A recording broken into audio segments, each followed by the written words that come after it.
এখন আমরা ছাদে বসে শশার সালাদ বানাবো। মানে আগে আমরা ক্ষেতের মধ্যে গ্রামে বসে যেভাবে বানাইতাম আর খাইতাম, ঠিক ওইভাবে।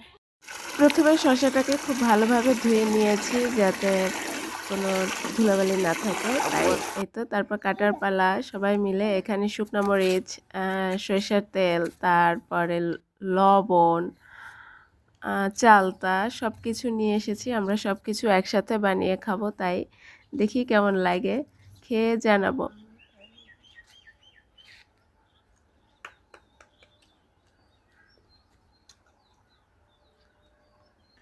এই যে ছাদে আমাদের ধনিয়া পাতা গাছ লাগানো আছে, এখান থেকে তুলে নিয়ে তারপরে আমরা যখন যে কাজে প্রয়োজন এখন এখান থেকে ধনিয়া পাতা তুলে নিয়ে আমরা শশার সালাদের মধ্যে দেব।